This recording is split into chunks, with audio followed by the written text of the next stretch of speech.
16 ships on fire, $100 oil, and 90% of traffic through the world's most important waterway just stopped.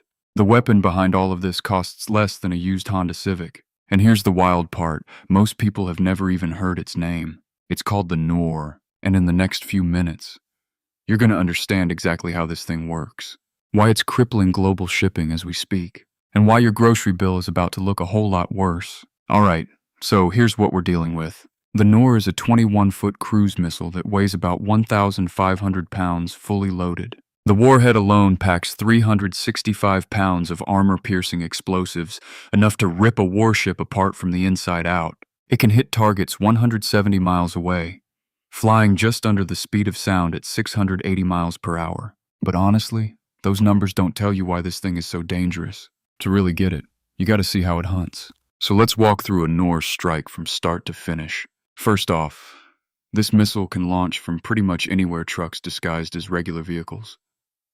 Destroyers, speedboats, helicopters, even fighter jets. The second someone pulls the trigger, a solid fuel booster kicks in, and this thing goes from 0 to nearly the speed of sound almost instantly. Once it hits cruising speed, the booster drops off and a turbojet engine takes over. Now this is where it gets sneaky. Instead of flying high where radar can easily spot it, the Noor drops down to just 65 to 100 feet above the water. It literally hugs the waves, using the curve of the earth and sea clutter to stay invisible to ship radars.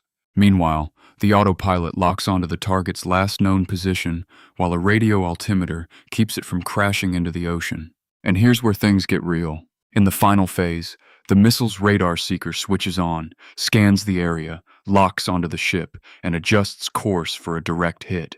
At the same time, it drops even lower, we're talking 15 to 25 feet above the water. At that altitude, at that speed, the defending ship has literally seconds to react. Iranian sources claim a 98% hit rate, and based on what we've seen out there, that number actually checks out.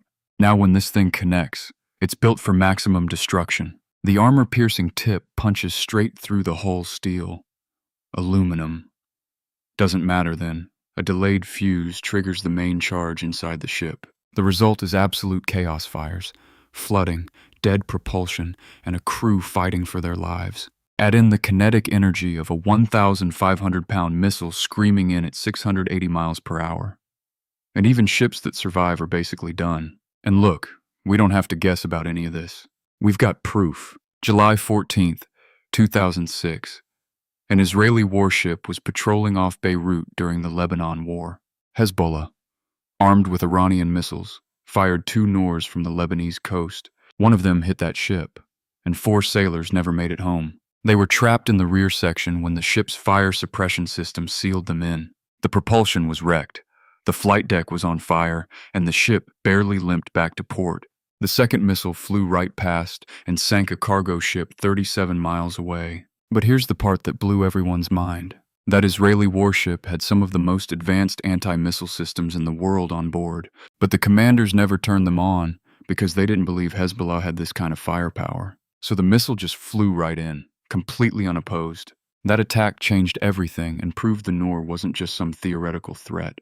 Israel realized they weren't dealing with a poorly armed militia anymore. This was nation-state level firepower. And that brings us to what's happening right now. Since late February 2026, Iran has effectively shut down the Strait of Hormuz. At least 16 ships have been hit, and traffic through the strait has dropped by 90%. The Noor and its upgraded variants, the Qadir and Ghadir, are making all of this possible. Oil has already blown past $100 a barrel, the highest in nearly 4 years. In California, gas is over $5 a gallon and still climbing. As the IEA just announced they're releasing 400 million barrels from emergency reserves, the biggest drawdown since the agency was created back in 1974. But here's what most people don't realize. This isn't just about oil. 85% of Middle Eastern polyethylene exports flow through that strait. That means shortages in packaging, car parts, and consumer goods, basically everything at your local store. On top of that, 1/3 of global fertilizer trade passes through Hormuz, and planting season is right around the corner. If these shipments stay blocked, food prices are going to get brutal. So why doesn't someone just stop these missiles? Well, this is where Iran's strategy gets really clever. See, they know they can't match the US Navy ship for ship, and honestly, they're not even trying to. Instead, they've gone all in on missiles, drones, fast boats, and sea mines weapons that are cheap, easy to hide, and devastating when fired in swarms. A single Noor costs a tiny fraction of what a ship's defensive system runs, so the math is brutal. Fire enough of them at once, and even the best defenses in the world get overwhelmed. The Strait of Hormuz is only about 20 miles wide at its narrowest point. That's basically a shooting gallery. And Iran has thousands of missile batteries positioned along the coastline, ready to fire. Even with US Navy escorts, military experts say you just can't stop every single missile. One hit on a tanker and insurance companies pull coverage from the entire region overnight. Ship crews refuse to sail, and global markets spiral out of control. So what's the bottom line here? The Noor isn't the most advanced anti-ship missile out there, not even close. It's not hypersonic. It doesn't have cutting-edge stealth tech, and it's based on decades-old Chinese designs.